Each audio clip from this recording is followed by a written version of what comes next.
So this is a model of the Pajaro station. The Pajaro station is a station on my modular layout. This is actually modeled after the Agnew station, which is in Santa Clara, and it's where the California Central Coast Railroad is. It was called the railroad stop for the great Asylum for the insane. As most of us know, Agnew was one of the California state hospitals until they were shut down. And this was actually the place you went on the railroad when you either went to the asylum or went to visit the asylum. Just a quick word, I'll put this up again at the end. You can either use the tiny URL or the QR code to access a PDF of this presentation. So no need to try to take any pictures or try to grab anything during the course of the event of the little talk here. So with that, I will go ahead and just get going. So this is the station that I modeled. This is the Agnew station. Agnew was Abram Agnew gave the land to the South Pacific Coast to build the station in 1877. It was a station on the South Pacific Coast until that was taken over by the Southern Pacific in 1887.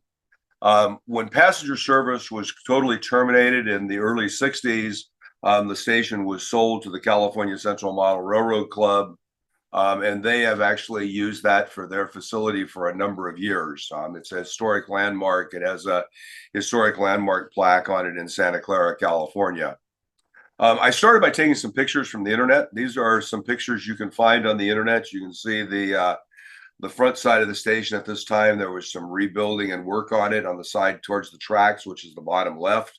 The upper left is the back side of the station, and then a picture of the end of the station. And as you can see, the windows at some point were shortened on the end of the station. You'll see that as we go through the design. The roof has been replaced with a composite roof and some other things as it's been modernized. I did throw in a picture of the interior. For those of you who haven't been to the California Central Club, these are some pictures of the interior of the station. You can see it's only 14 feet wide, but they have a fairly long layout that fills the 14 by 57 foot building inside.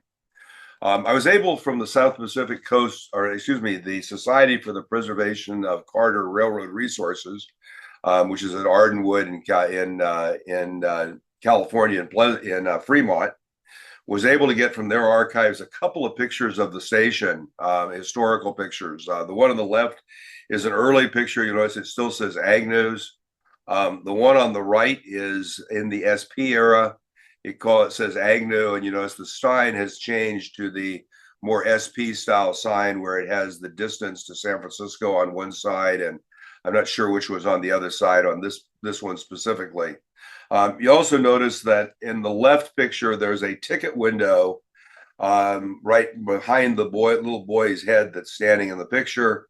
On the right, they've added a vestibule underneath the eaves and extended the office out there, and the ticket window is moved inside. When you see the ticket window I designed for the interior, I actually used the picture on the left as the inspiration for that ticket window. I did throw in a few pictures of the model. The model, as I'll talk about it, slightly compressed because of length and the space I had available. Like I said, I did decide to call it Pajaro because that fits into my modeling, which is basically primarily around the Pajaro Valley Consolidated Railroad from Watsonville to Moss Landing. So we'll do is a few more pictures and then a couple of shots actually where it sits on the layout. And I'll talk about how it sits on the layout in a moment. This is the module that it goes on. This is a fixed module. I'm taking my modules that I've built for over the years for the California Central Coast ON30 modular group and putting some of them in a fixed installation in a game room that's I'm turning into my train room. This is a 8 by 4 foot, fairly large module that sits in a corner. It'll be permanently mounted. In the back, you have some industries, a beet loader, and behind that, a produce shed and a brewery. And then up in the front here, you see where the station is. The way I typically do buildings is I use masonite or plywood, decide on the base for the building, Then wrap that in plastic wrap with tape, screw it down to the base with a couple of drywall screws to the wood underlayment. And then I typically use Sculptamold to build the scenery base for the module above on top of the plywood. And so that just goes up against the plywood. And then when you pull it out, pull the plastic off, you now can build the model off the layout, install it on the layout. And it's really easy to remove it if you decide at some point in the future you want to make changes or take it to a new location. One quick hint, when you do this, after you get done with the Sculptamold, take the piece of wood and run it back through your table saw and take, a small 32nd of an inch off of each side. And that way it slides easier into the opening than if you leave it full size where the Sculptamold is very tight. I started off by doing a field visit to the structure. What I did was I prepared in PowerPoint. And if you've been around on some of these presentations I've done, I use PowerPoint for a lot of development of images. These were a couple of sheets I printed out from a PowerPoint slideshow of the measurements I wanted to get off the building. So all the little red boxes are measurements. This was, again, based on those photos that I got off the internet before I went to the building. I went down to do on-site measurements. I took my 100-meter tape with me, but what I found was there's this great tool, which actually my wife turned me on to, which is on your phone, called the Measure tool. So if you haven't used that, I don't know if you'll be able to see this very well because I have my background on, but on your phone, you got this Measure tool. And what you can do is point the tool at a location, click the button, and it actually locks that location. And then you can move the phone to another location, click it, and you get the distance measurement between the two locations. What I found was it was really easy to measure the building using this tool. So, for example, this is the back wall of the building. What you have is a window, a door, a window, and then a freight door. What I was able to do is just start right here, click the phone on that location, move down to here, read out the output, move down to here, read out the output, move down to here, read out the output. And then those were actually put on the drawing. So doing that, I literally was able to measure the entire building in less than a half an hour. It was quite impressive, much easier than using a tape.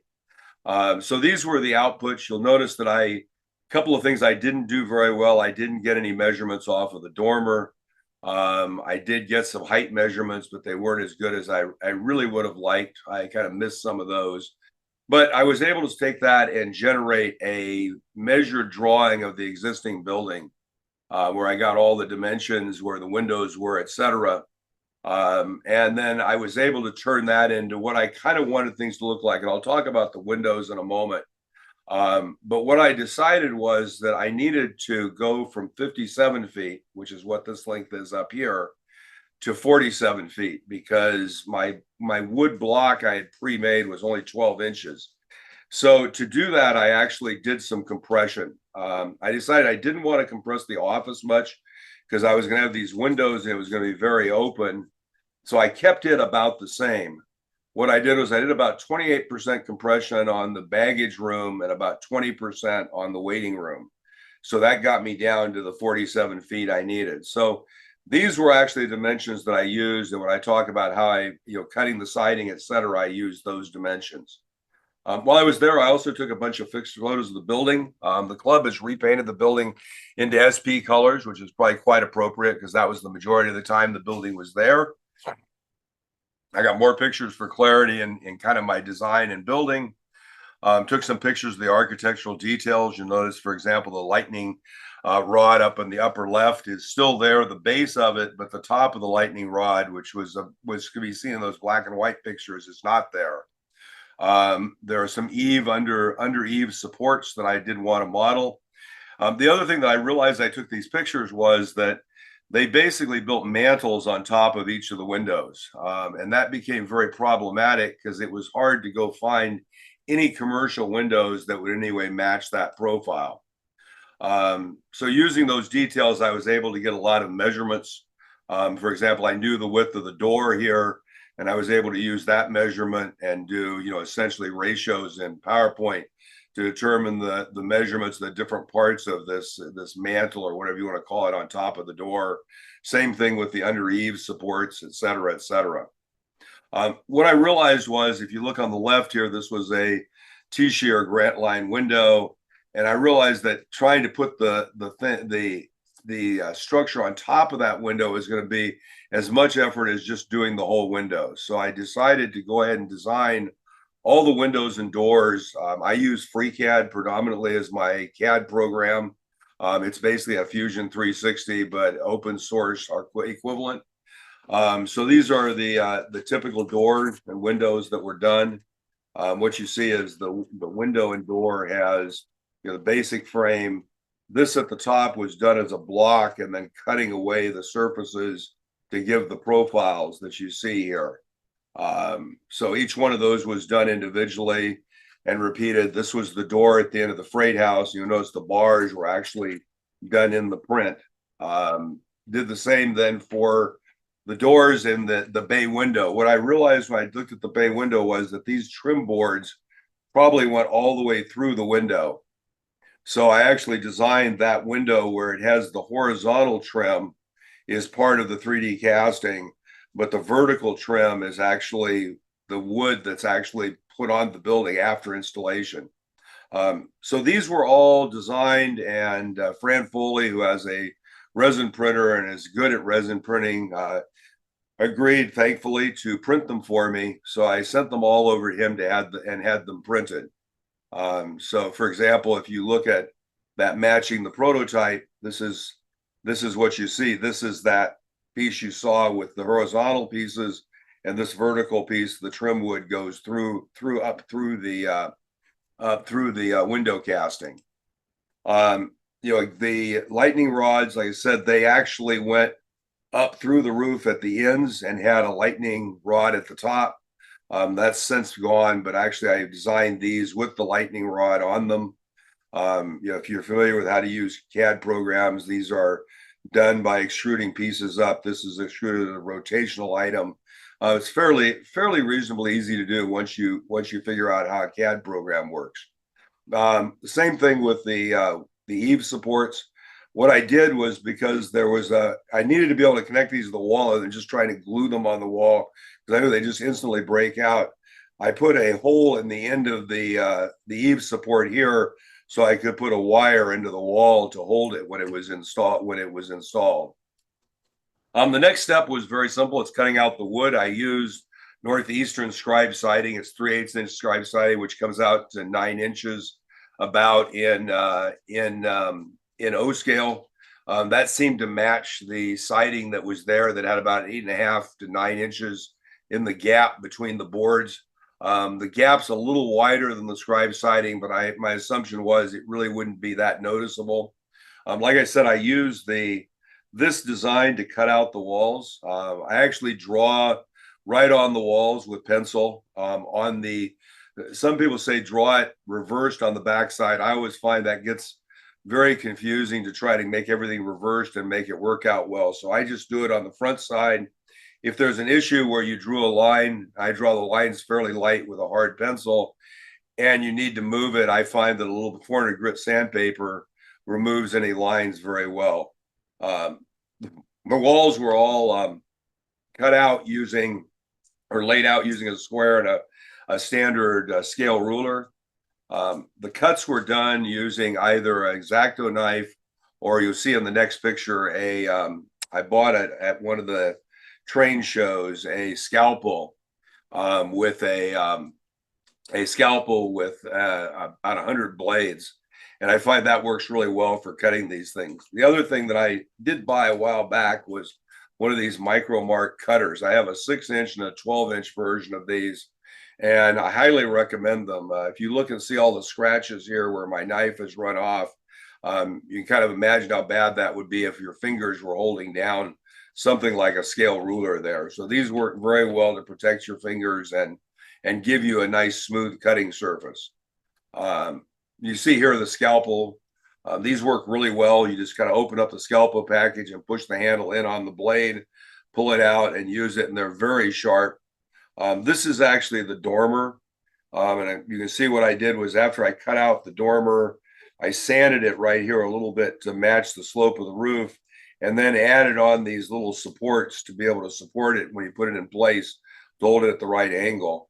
One thing to notice here, this is the interior of the window frames. Again, this was 3D printed, but I painted all those brown, and you'll see that on the rest of the building that was important because where you have this printed interior, it's a photo print interior.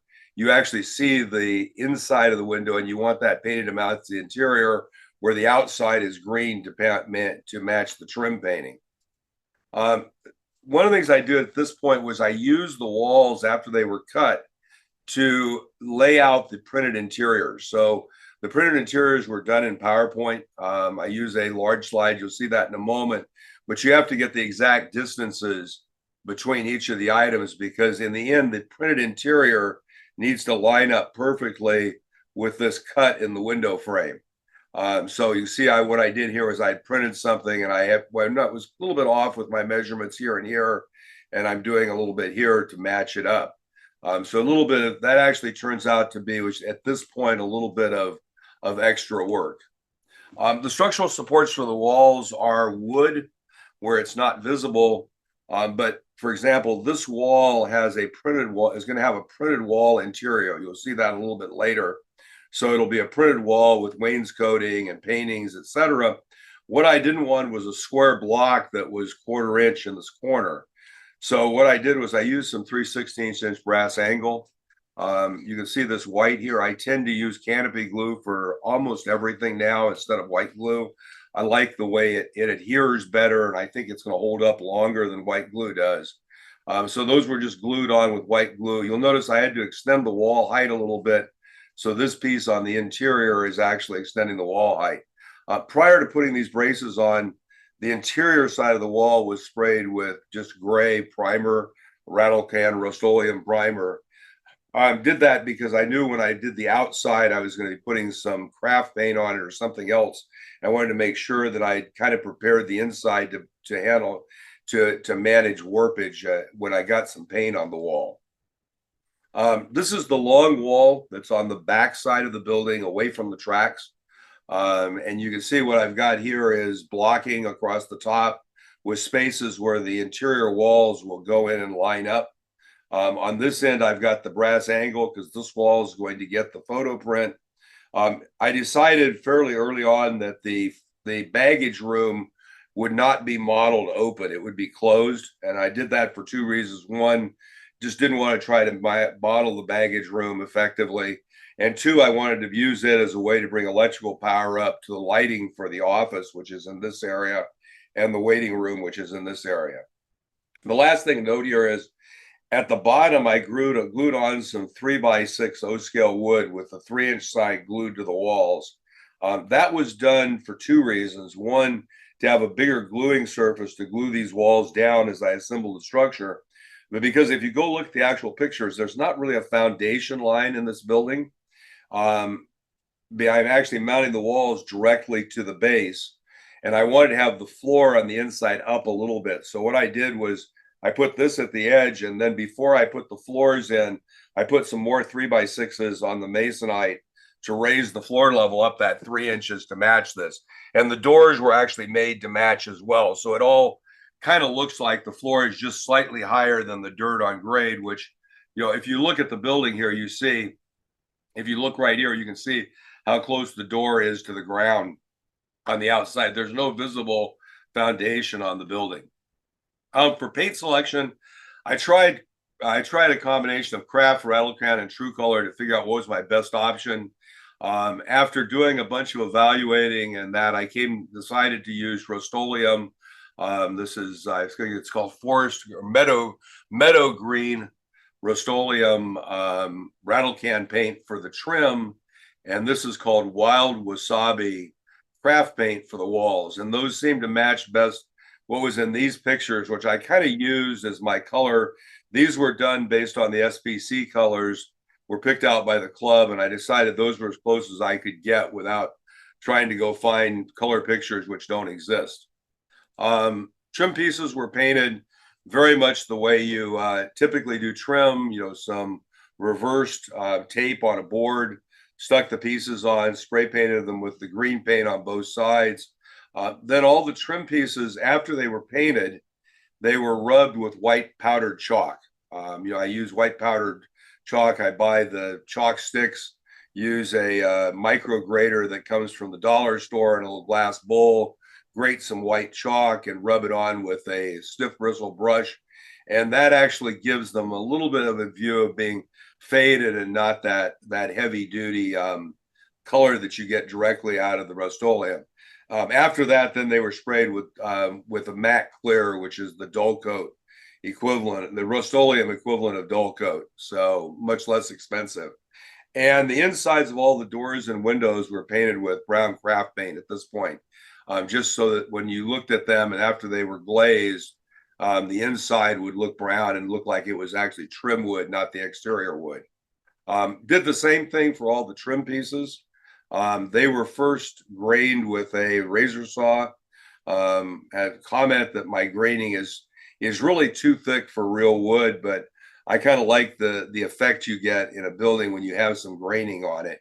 And they were then also sprayed with the Rust-Oleum and the same white technique with some chalk to basically dull them down a little bit so they look slightly faded.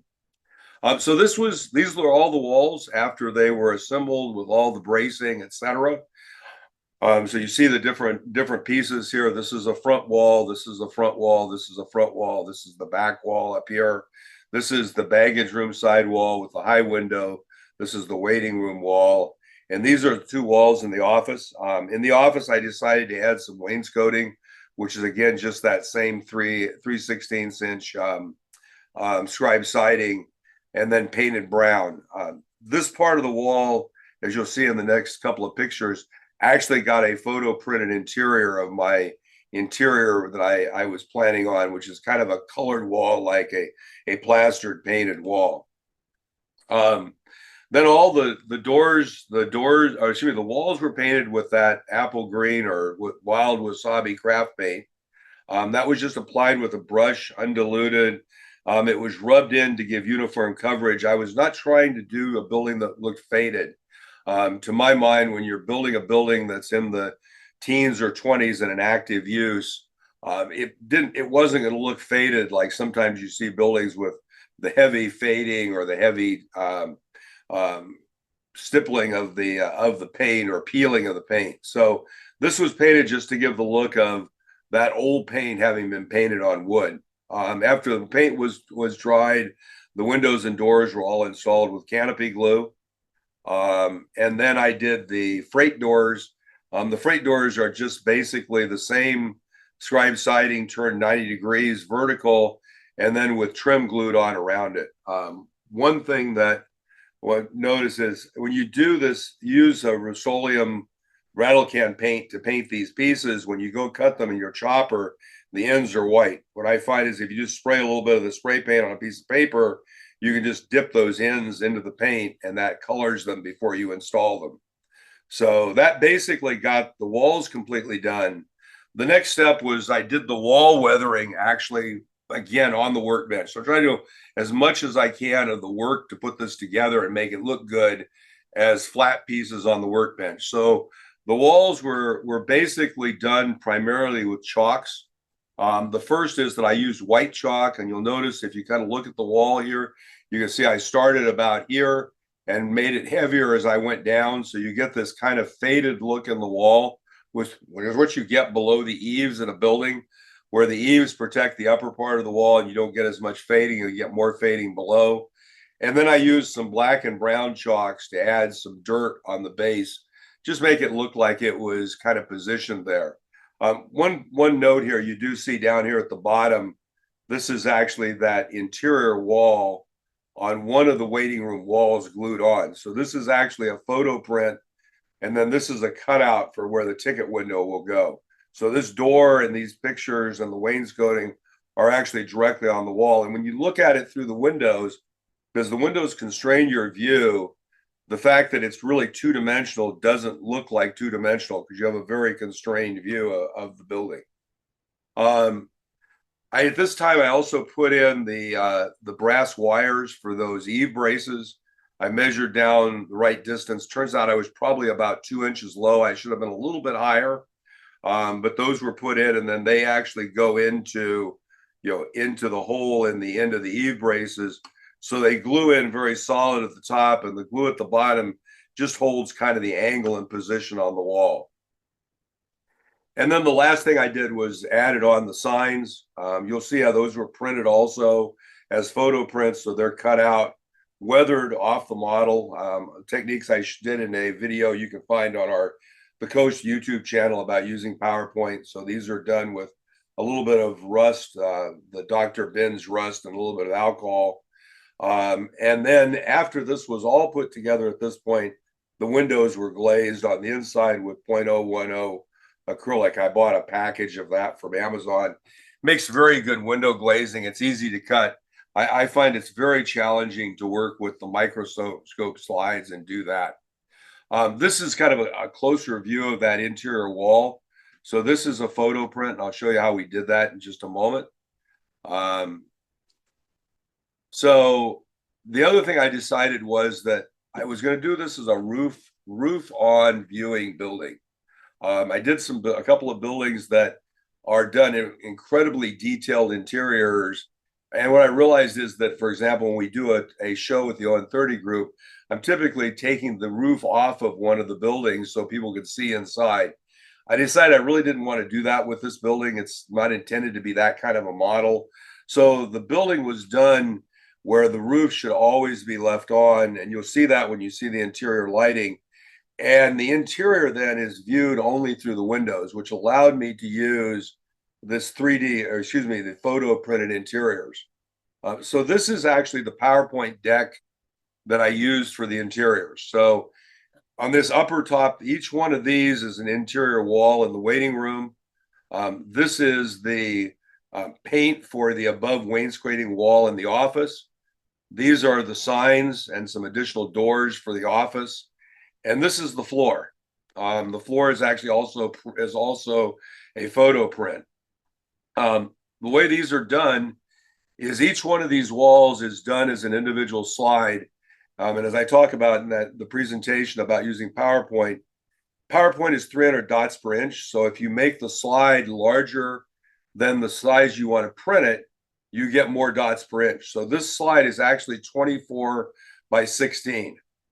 So it's 24 inches by 16, which if you multiply out with the DPI gives you a much larger count than if you did it as a 4 by 6 image.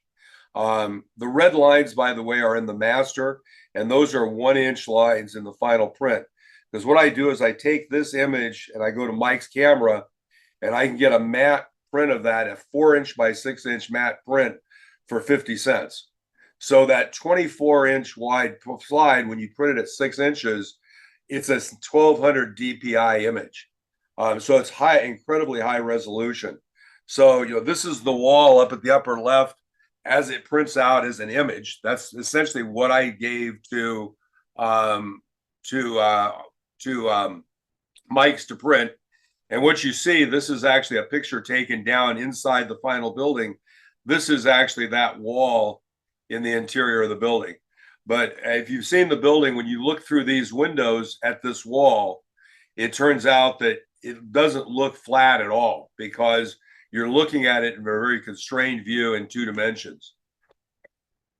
So the wall is actually built just as a series of objects.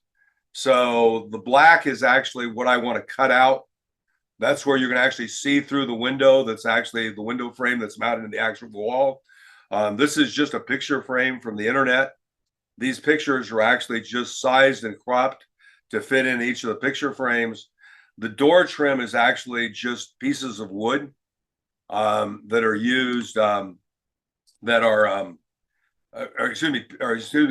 are actually just rectangles filled with wood.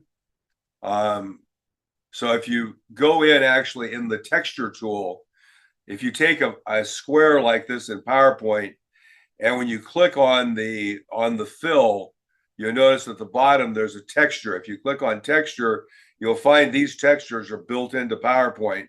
And you notice this one down here at the bottom looks a lot like kind of dark brown wood. This looks like light brown wood.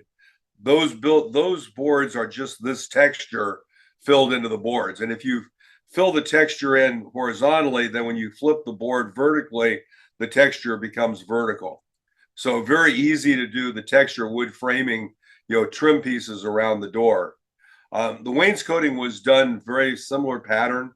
This is a piece of wainscoting I found off the internet. It was, I think, may have been on like a Home Depot or a Lowe's site of them selling wainscoting. What I did was I took that, and you'll notice I've rotated these back and forth. If you look up here, you can see there's a repetitive kind of dot here. I was trying to make that dot less obvious. So kind of rotating and moving around a little bit. And when you put this on the wall and you're looking at it through a window, you never see that. So this is essentially integrated together, then combined and grouped as a single object. The floor was done the same way. The floor, interesting enough, is all individual boards. So when you look at it, you can see that they're individual boards. They're different at the ends, and they have nails on the end of each board. Literally putting this together takes about a half an hour to do the whole floor. The way it's done is this is that PowerPoint slide, again, that 24 by 16 inch slide. What I've done is I've assembled this, and it's actually assembled board by board. So each board in here is an individual board. Now, you look at that and you say, gee, that must take a long time. It really doesn't, because if you notice at the bottom, there's a group of boards. What you can do is you can build up a group of boards like this. And these boards are all designed where they have the joints on 4-foot centers, like you would when you had joists underneath the floor. Once you've got a group like this put together, you group those, you copy it. And what you see here is this same image here is copied. Right here, you can see it's flipped end for end. This has been rotated horizontally. Then it's copied, and these are these two up here rotated vertically. So these four are all the same thing, but because the patterns move around, it's very hard to see that they're actually the same thing. So then what you do is you basically to get the boards, the way the boards are done is you take that drawing. This was the drawing I started with. I like the way these boards look. By the way, you'll notice that there's a watermark in the center here. So using this as a single object would be hard because you got a watermark. But what you can do is you can take that and crop it down to a single board. So what you do is you use the crop tool and you crop down to that single board. And it's actually really easy with the crop tool then to pick different boards out and get a number of boards. And with the crop tool, you can zoom in and you can use that crop tool to crop right in on the edge of the board and just get right at the color boundary that's in the picture. Then what I did was after I assembled the boards into a block, I added on these little four, these are just literally circles in PowerPoint, grouped together as a group. What you do is when you make one of those up, then you copy it and you put the distance apart that you have your spacing, you copy them. Once you've done this for one line of boards, it's really easy to copy it and move it over and put it in the next line. So putting the nail holes on, again, takes just a few minutes. So then what you end up with an image in PowerPoint that looks like this. So this is all the individual boards, all the individual nail holes. You can now take this image and copy it and paste it into a slide, not as a PowerPoint image, but as a PNG picture image. That allows you now to crop it down to the 24 by 16 inch size, the size of the print. And you'll notice I did a brown background behind that. So if there was any openings in the lines where I put all this together, it would be brown to match that kind of intermediate line. So basically what you do now is you have an image that you can print for 50 cents and have a floor. Also did all the signs and interior printed items. So for example, down here at the bottom right, I wanted to put the door on the inside of the office. You notice I blocked up to match the wainscoting thickness. And then I printed these doors out and just glued them on. And again, when you look through the windows, they look really quite good. The signs here were done the same way. The Pajaro sign here, I'll show that in a minute.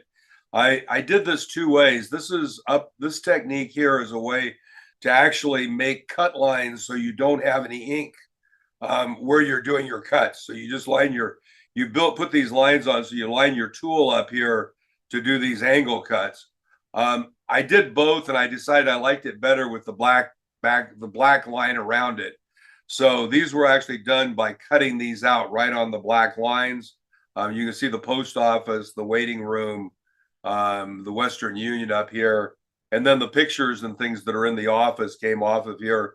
This is a California Central Coast logo I put together, and it's actually printed and inside as well. The ticket window was done as a filament print, where all the exterior trim and the windows really were too finely detailed to do on a filament printer, so they were done in resin. But the interior details you can do in filament, they work really well. So this was designed as two pieces. This is the piece that goes out into the waiting room. It was designed with a little in-slide here for tickets. You saw that on the previous slide. This is where the tickets, that printing came from. The interior was done in the office side, a little more basic. You'll notice that not as much kind of sculpturing on the trim and rounding, but it matched. And these were actually designed so that they clip together in the wall. So when you put them, they're put together, they give you a nice view on either side of the ticket window. And I was able to put a couple of figures having a transaction through the ticket window. So this is the assembly of the unit. It was assembled, the building was assembled to the base. Once it was all done, this is kind of a view of what it looked like after the assembly. I started with the back wall. Obviously need a square to get things nice and square as you put it in that first wall. I used some blocks here just for support. I got this from Frank Markovich. This is actually a lead block that weighs about 10 pounds and makes a really nice block to hold things down when you glue them down. After I got that back wall in, then I positioned the two office walls based on the width and the front. They're done square with the back and the width with the front based on this piece of wall. So those were glued down and weighted in place. You can see kind of the same thing. They're being weighted and held down. After I had that wall on, then this piece was glued onto the end of that, again with some weights holding it in place while it dried. Each one of these, you basically got to do it and walk away. Then the other four walls were just installed using clamps. I also find using some masking tape as a way to tension when you're gluing things together. Again, all these glue joints were done with canopy glue. The interior pieces were done same in FreeCAD, but were printed on, I have a filament printer, makes it pretty easy. So this is the dispatcher's desk that's right inside the window. It's printed, this was printed with this surface down on the printer. These handles here, for example, are a 0.4 millimeter wide line. So they print as a single line of filament. But when you paint them with a little bit of brass paint after you finish it, works out really well. These were finished with, I use caramel spray paint as my base for my kind of nice, what I think of as nice looking wood. And then they were dry brushed with a combination of mahogany and wood brown Vallejo paints. So, and I think overall it gives you a very nice look. This is the bench. It was again created in FreeCAD, kind of off of some designs I found of benches. And you can see a little bit of styration here, but when you look through the windows, quite frankly, you can't see any of that. It just looks like a really nice bench in the waiting room. The other thing I did was I did a lot of pieces of paper, which you see on the desk here. You really can't see them very well, but all these items here on the desk, those are all track warrants. This is actually the track warrant. This is what it looks like when it's printed. My camera couldn't focus very well.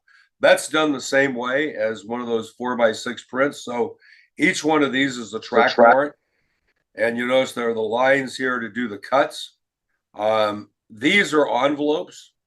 These are large envelopes and these are small envelopes because I was building a mail slot in the back and I wanted to put a lot of mail in the mail slot. So a little bit about how some of these things are done. These are the in Pajaro signs. I wanted to have a little thickness to them, so they were basically put on 0.1010 styrene plastic.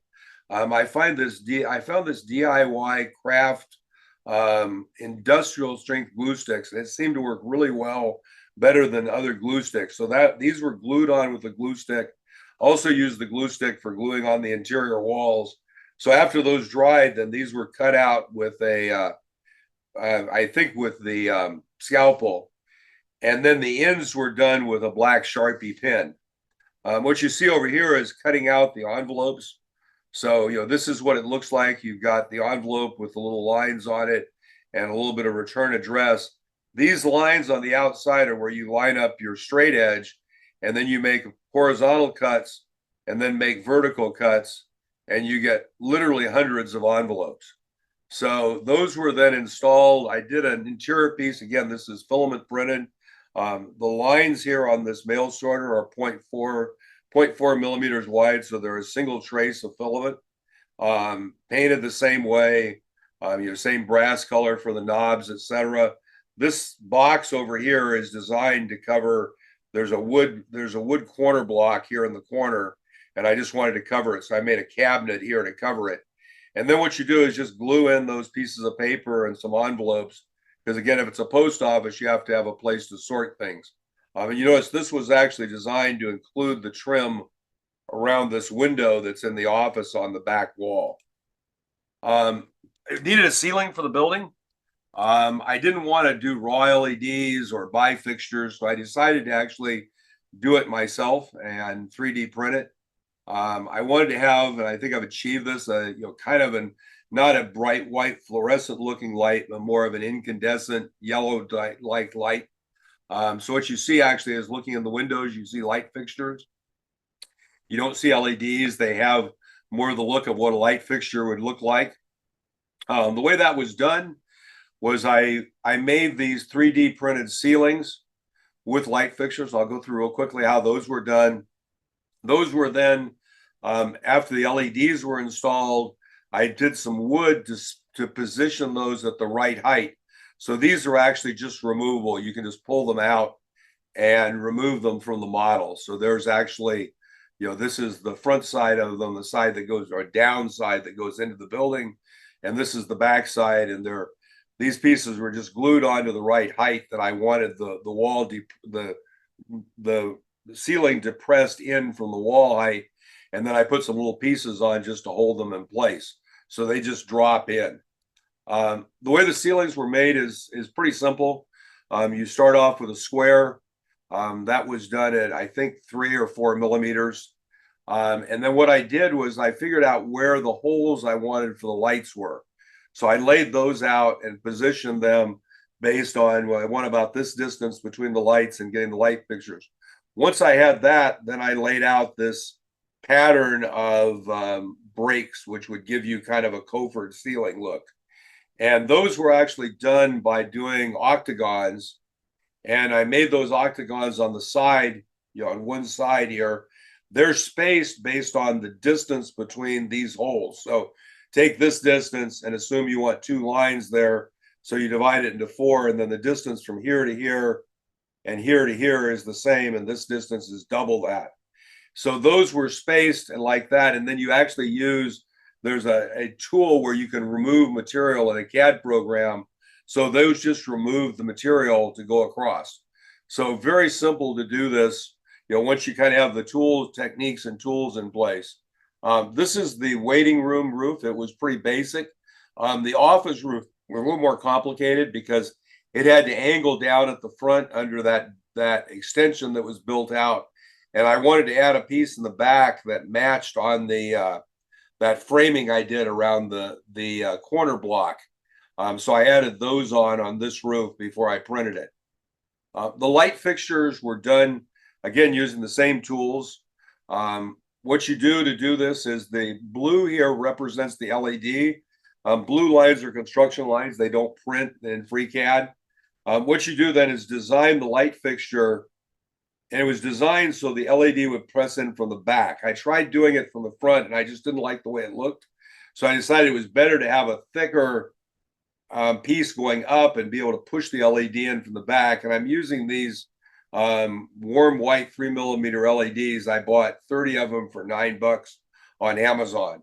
So basically the way you do this is you design this shape, and you notice this shape runs all the way around.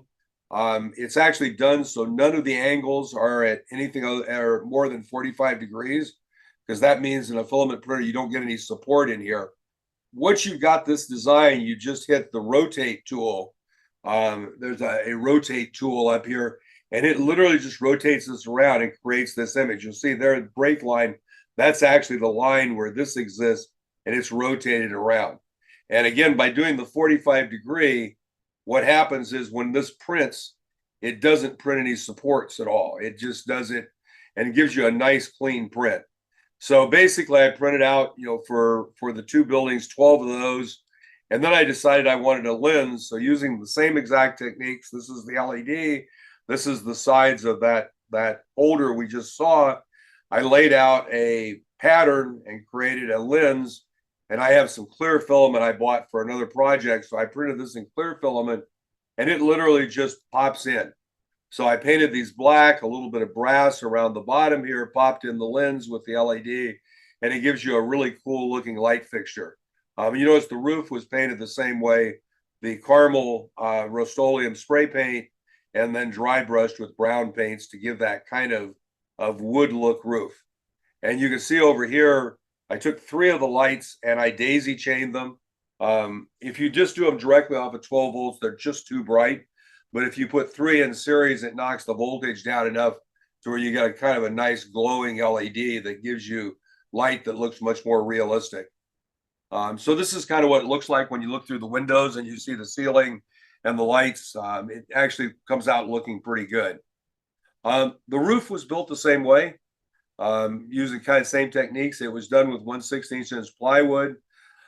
I 3D printed braces for the roof instead of cutting them out of wood, just because it's easier to glue them on. And I was also able to print in the print a little indicator, and then I put a line on the plywood. And by gluing them all at that line, it makes absolutely sure that the roof is totally square when you finish putting it together. So those were glued on one side, then they were glued on the other side. And then I put on some smaller, this is 1/16", which matches the kind of 3 inches on the underside of the roof where they have wood, that gave me the underside. So that's put on after I put the braces on. You notice I also put some little pieces in here. These are done. It's really easy once you know the angle of this to repeat it. And I put in these 3 pieces, and those are there for light control. In case any light escapes and comes up, you won't see it through the roof. And you see here also, I put in the lightning rod that you saw earlier, a couple of brass pieces with little simple printed caps on them to represent the vents of the stoves that would be in the building. So this is kind of what those look like when you push them up. This is that 3D printed piece. This is a piece of brass rod with a little 3D printed cap that was just printed on the filament printer. It was basically assembled, put together, and then I put some cedar shakes on. A lot of the shakes that you get are thick and look more like something very rustic. I found these shakes on Etsy. I ended up buying 3 of these, and I used a little over about 1.5 of the packages to do the roof.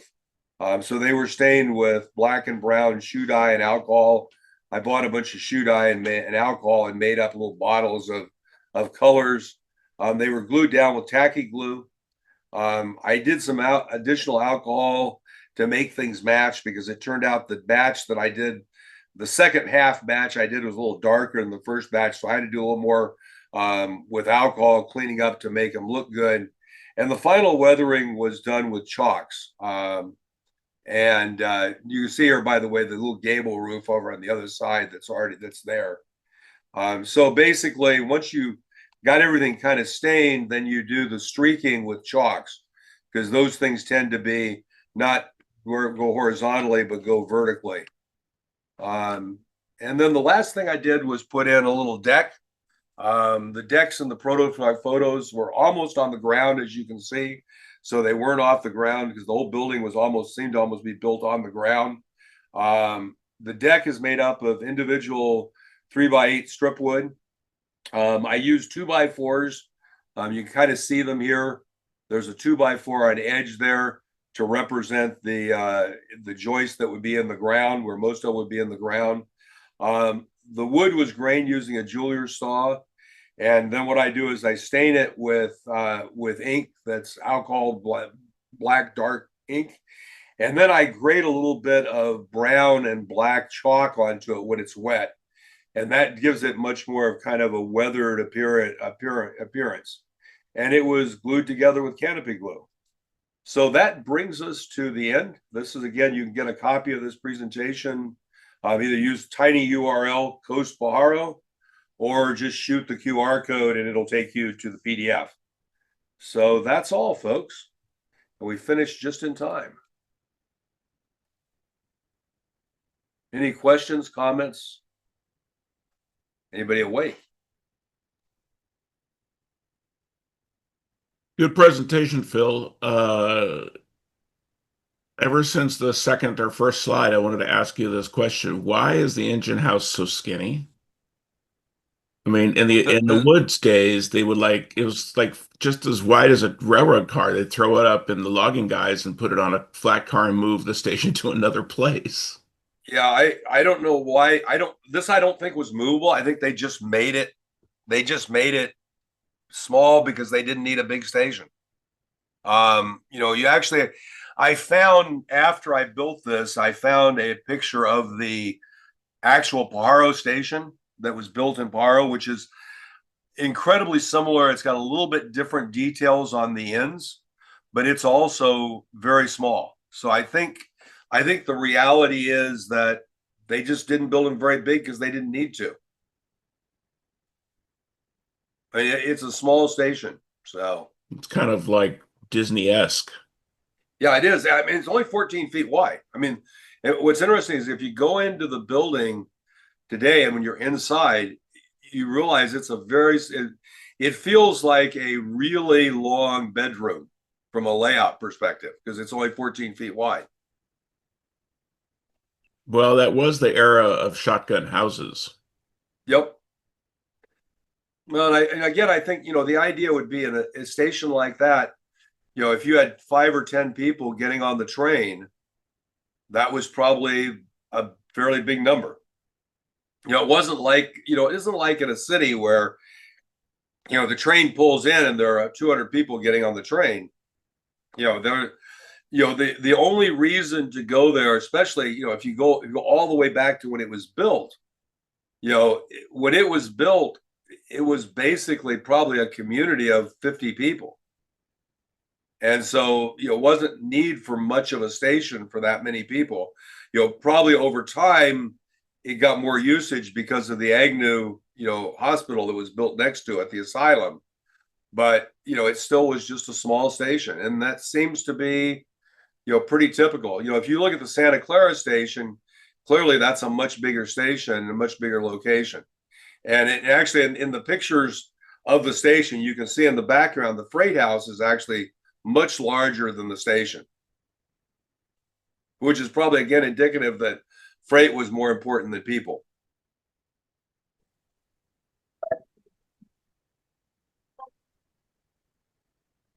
Any other questions, comments? Yeah, one question. Phil, was there any damage during the earthquake, 1906? I could not find anything about any damage during the earthquake. And what's really interesting is, because I've done Moss Landing. I built a module based on Moss Landing. When I went looking for pictures of Moss Landing, I found a large number of pictures that were taken in 1906. And, because they had a lot of issues at Moss Landing. They've got, there's a great picture I've got of the rails where the Y went out to the ocean across a bridge out to the sandbar and then eventually out to the wharf that they had there. And you can actually see that those rails are lifted up and twisted from the earthquake. And then they have pictures of a lot of the buildings that collapsed. When I went and looked at pictures of the Agnew station, there were no pictures from 1906, which kind of makes me assume there wasn't any damage, because it seems like, people didn't take a lot of pictures of these kinds of things because they were just everyday items. but they did when they were damaged in the earthquake. So the fact that they weren't readily, that when you put in, Agnew Depot or Agnew's Depot, you don't get pictures of the damage from the earthquake, kind of says there probably wasn't much.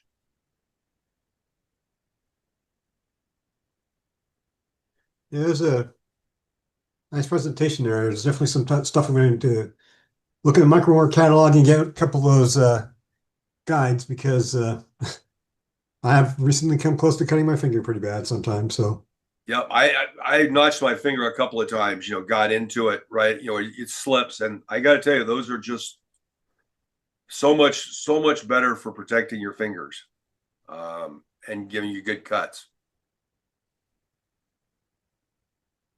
Cool.